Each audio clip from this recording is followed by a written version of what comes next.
में फैली कोरोना की दूसरी लहर को लेकर अब आम आदमी पार्टी हरियाणा को इसका दोषी बता रही है। जाहिर है कि राजधानी में लगातार बड़ा रूप लेता जा रहा है। ऐसे में अब नेताओं की सियासत भी शुरू हो चुकी है। अब नेता सौरभ भारद्वाज ने हरियाणा को दिल्ली में बढ़ रहे कोरोना संक्रमण का कारण बताया, तो हरियाणा के गृह स्वास्थ्य मंत्री अनिल विज ने भी आप नेताओं को दिल्ली की चिंता करने की नसीहत दे डाली। अनिल विज ने कहा कि ये समय कोरोना के खिलाफ लड़ने का है, ना कि एक दूसरे पर दोषारोपण करने का है। विज ने कहा कि आप नेताओं को अपने दिल्ली में सोचना चाहिए कि इसे कैसे निजात पाई जाए, और हम अपना सोच रहे हैं।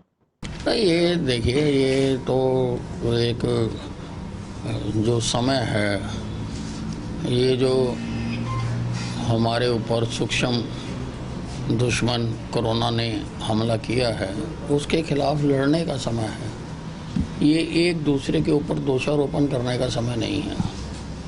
और उनको अपने दिल्ली में सोचना चाहिए कि दिल्ली में इससे कैसे निजात पाई जा सके। हम अपना सोच रहे हैं और कोरोना बढ़ रहा है, और इसको बढ़ने के लिए हमें क्या क्या उपाय करने चाहिए, उसका उनको विचार करना चाहिए। नहीं, जो कोरोना को से बचाव के तरीके हैं, उनका और सख्ती से पालन करना होगा। अब दोनों चीज़ें साथ साथ चलेंगी, ज़िंदगी भी साथ साथ चलेगी और कोरोना से बचाव के तरीके भी साथ साथ चलेंगे। उसके लिए अगर हमें कोई सख्ती भी करनी पड़ेगी तो हम गुरेज नहीं, हमने कांग्रेस को कोई जवाब नहीं देना है। ये तो हमेशा लोगों का ध्यान असली मुद्दों से भटकाना चाहती है। सरकार अपना काम कर रही है और पूरी तरह से चौकस है। हिंदुस्तान की कंपनी भारत बायोटेक जो कोरोना वायरस की वैक्सीन बना रही है, जिसके पहले और दूसरे फेज़ के ट्रायल हो चुके हैं और जो कामयाब रहे हैं, अब तीसरे फेज़ का ट्रायल उसका ICMR की कोलैबोरेशन के साथ होने जा रहा है। देश भर में 26,000 लोगों पर इसका ट्रायल किया जाएगा। हरियाणा में भी 600 लोगों पर इसका ट्रायल किया जाएगा। मैंने अपने आप को एक वॉलंटियर के नाते इसका जो ट्रायल में इंजेक्शन लगवाने का मैंने फैसला किया है। हरियाणा में और किसी नागरिक को गोली ना खानी पड़े, इसके लिए हम एक सख्त कानून बनाने पर विचार कर रहे हैं।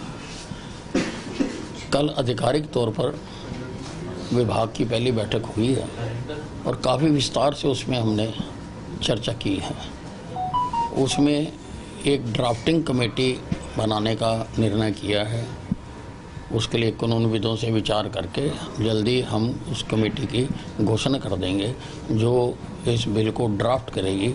जो बाकी प्रदेशों में भी अगर कोई प्रयास हो रहे हैं या हो चुके हैं, उनका भी अध्ययन करेगी और हम कोशिश करेंगे कि कोई सख्त से सख्त कानून इस विषय में लाया जा सके। कांग्रेस देश तोड़क पार्टी है। हिंदुस्तान जब आज़ाद हुआ उस वक्त इन्होंने देश तोड़ा, देश का विभाजन करवाया, हिंदुस्तान पाकिस्तान बनवाया, 10 लाख लोगों का कत्लेआम हुआ। और ये अपने एजेंडे पर काम करती रहती है।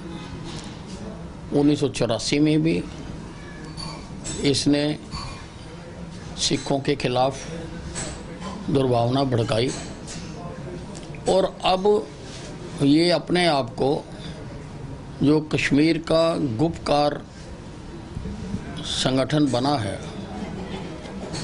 जो इस हद तक जा रहा है कि हम कश्मीर में धारा 370 लगाने के लिए चाइना का सहयोग लेंगे, अब ये उनका साथ दे रहा है। लेकिन भारतीय जनता पार्टी के होते कांग्रेस अपने मंसूबों में कभी कामयाब नहीं होगी, कभी कांग्रेस को इसके इरादों में कामयाब नहीं होने दिया जाएगा।